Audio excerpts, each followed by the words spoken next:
Assalamualaikum. Watak yang ada super power untuk bergerak laju nampaknya memang wajib kena ada dalam setiap cerita superhero. Diorang ada kelebihan untuk memecut pantas, bergerak tanpa dapat dikesan oleh mata. Dan yang paling penting, skill yang paling cool dalam sejarah fiksyen. Mereka dapat teleport belakang musuh mereka sambil berbisik. Hang dah mati. お前はもう死んでいる。何? Tapi mereka semua ni hero-hero yang bergerak laju ni, mereka ada had kelajuan mereka. Lagi laju daripada ni mereka dah tak boleh pergi dah, iaitu kelajuan cahaya. Had kelajuan bagi semua benda di alam semesta ini. Maka apa akan jadi kalau kita dapat bergerak selaju cahaya? Bukan dah buat ke lawak ni?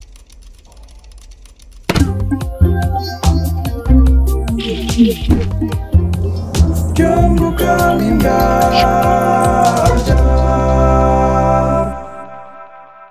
Bila korang dapat bergerak selaju cahaya, maka itu adalah power yang paling power dalam alam semesta. Pertama sekali, bila korang bergerak laju, apa yang korang akan dapati adalah berat badan korang semakin meningkat. Ya, betul-betul tak silap cakap. Pelik kan? Ini adalah antara kesimpulan yang aneh yang ditemui dalam fizik yang datang daripada... Alah, kau lagi? Dah berkali dah kau muncul dalam channel aku ni. Sebab apa bila kita makin laju, berat kita makin naik? Sebabnya adalah pakcik ni dia temui jisim dan tenaga adalah benda yang sama. Bila korang bergerak laju, tenaga korang meningkat sebab korang miliki apa yang dipanggil sebagai tenaga kinetik.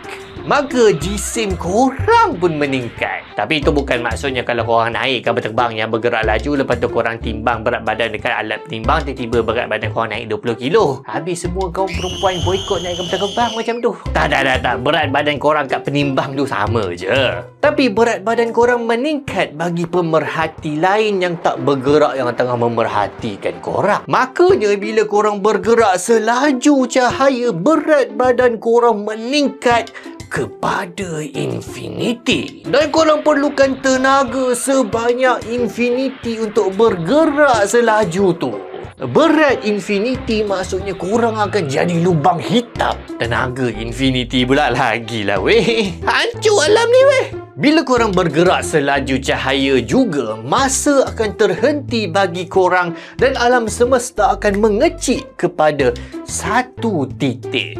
Seramnya. Jadi ya, secara teorinya adalah mustahil untuk apa-apa benda saja yang berjisim untuk bergerak selaju cahaya. Cahaya bolehlah bergerak selaju cahaya sebab dia adalah tenaga, dia bukan jisim. Tapi macam mana kalau kita taklah bergerak selaju cahaya? Tapi kita tetap ada super power untuk bergerak sangat-sangat laju yang mungkin menghampiri kelajuan cahaya. Mesti best kan? Sebenarnya tak langsung. Ia adalah super power yang korang tak nak dapat. Satu sebab kenapa korang tak nak power super mega laju yang menghampiri kelajuan cahaya adalah walaupun tubuh fizikal korang bergerak laju, tapi otak korang masih tak dapat nak meninggalkan kenangan bersama si dia. Jap, silap skrip! Otak korang confirm tak dapat nak proses apa pun yang tengah berlaku. Kalau korang nak tahu hidup kita ni, kita ada delay sedikit. Maksudnya kita sentiasa hidup pada masa belakang. Sebab bila deria kita menerima apa-apa saja rangsangan mata kita melihat ke, kulit kita merasa, hidung kita membau, akan ada tempoh masa yang sangat pendek antara deria tersebut menerima rangsangan dan maklumat itu disalurkan kepada otak untuk diproses rangsangan tersebut. Contohnya mata korang tengok ada bola yang sangat laju menuju ke arah korang. Waktu mata korang tengok bola tu dan mata korang hantar maklumat tu kepada otak korang, 20 milisaat telah berlalu. 0.02 saat. Lajunya mata kita hantar maklumat kepada otak. Tapi kalau bola tu bergerak selaju 1500 meter per saat, lebih kurang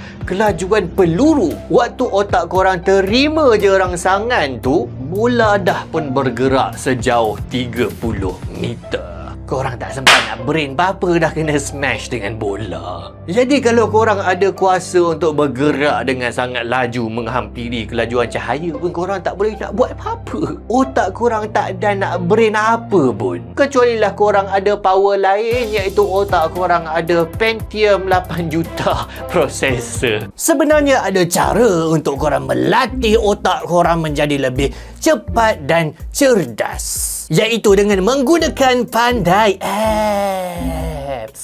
Pandai App ni mesti digunakan oleh semua pelajar sebab dia adalah app yang paling top untuk semua pelajar sekolah Malaysia. Antara feature dia yang paling best adalah quiz battle. Semua boleh guna dan lawan. Yang guna free boleh, yang premium pun boleh guna.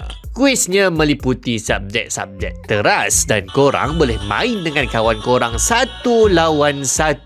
Korang hantar saja kod jemputan atau korang boleh lawan random macam yang abang ajar tengah buat ni. Dia bagi soalan dan korang kena jawab soalan itu dengan betul dan pantas. Bila korang menang, korang akan dapat koin. Koin tu korang boleh guna untuk tebus macam-macam ganjaran. Selain tu banyak lagi kandungan dalam app Pandai ni yang sangat membantu korang untuk belajar. Ada flashcard untuk bantu ingat, ada nota, video, kuis-kuis topik pelajaran. Nak dapatkan Pandai App, sangat tekan je link dekat bawah tu. Kalau korang klik, korang akan dapat penggunaan premium untuk 7 hari. Premium abang ajar belanja. Dan jangan lupa follow Pandai Apps di media-media sosial mereka. Apa pula yang kita akan nampak kalau kita bergerak kelajuan cahaya? Mesti panorama dia menakjubkan kan? Macam kita naik roller coaster. Best tu. Sambil kita bergerak laju, kita dapat tengok macam-macam jenis panorama dalam masa yang singkat. Atau macam waktu korang naik kapal terbang lah kan? Pemandangan sangat indah. Habis sebenarnya tak. Kelajuan supersonik bukan cara yang best nak melancong. Pandangan mata kita akan jadi makin sempit. Kita cuma nampak macam terowong saja depan kita sebab foton cahaya cuma datang daripada satu arah, iaitu arah depan. Dan harap-harap korang suka dengan warna biru sebab itu je warna yang korang boleh nampak. Semua benda di depan korang akan jadi warna biru sebab frekuensi dia jadi rapat. Semua benda belakang korang pula akan jadi warna merah sebab frekuensi dia jadi jarak. Makin laju korang bergerak, fenomena ni jadi makin ekstrim sampailah frekuensi cahaya keluar daripada julat yang korang boleh tengok dengan mata dan akhirnya semua benda menjadi gelap disebabkan kelajuan korang. Dan siapa sebenarnya musuh sebenar bagi superhero yang ada kelajuan cahaya ni? Bukan juga. Yang tu betul. Nyamuk, lalat, debu-debu berterbangan, hujan. Ini adalah musuh sebenar korang kalau korang boleh bergerak selaju cahaya. Kalau korang bergerak pada kelajuan bunyi Mach 1 dan korang langgar sebiji lalat, sebilah setandan sebuah lalat, dia akan menghasilkan hentaman sekuat 58 Newton, iaitu lebih kurang daya yang korang perlukan untuk memecahkan sebiji telur ayam. Taklah kuat mana sebab yelah korang tak laju sangat pun walaupun korang pada kelajuan bunyi. Tapi bila korang bergerak dengan sangat laju, katakan 10% saja daripada kelajuan cahaya, lalu korang menghentam sebuku lalat, korang akan menghadap daya sebanyak 450 bilion Newton. 10,000 kali ganda daya yang dihasilkan oleh enjin roket. Tapi korang mungkin kata, aku laju kan, aku elak je lah senaskah lalat tu. Tapi macam mana korang nak elak hujan? Dan yang lagi mustahil adalah macam mana korang nak elak atom. Bila korang menuju ke arah atom pada kelajuan cahaya, atom itu akan menembusi badan korang dan menyebabkan radiasi kepada tubuh korang yang tercinta.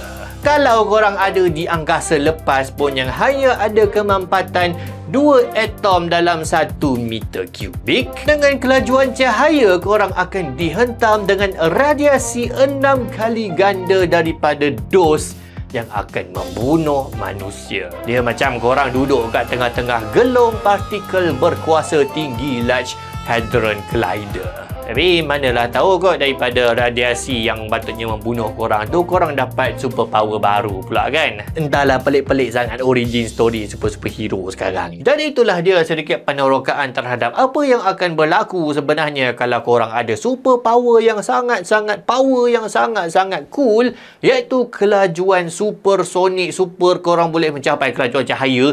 Maksudnya korang tak nak langsung sebenarnya power ni, dia sangat-sangat akan membunuh korang. Jadi kalau korang jumpa dengan jin mana-mana yang menawarkan superpower banyak-banyak, korang tak payahlah ambil superpower kelajuan laju ni. Korang sebenarnya tak payah ambil mana-mana lah, sebab mana boleh minta bantuan jin, syirik. Jadi apa pandangan anda? Apa agaknya superpower yang korang rasa korang nak ada? Tulis dalam bahagian komen. Kita jumpa lagi dalam video yang akan datang. Jangan lupa like, share dan subscribe. Assalamualaikum.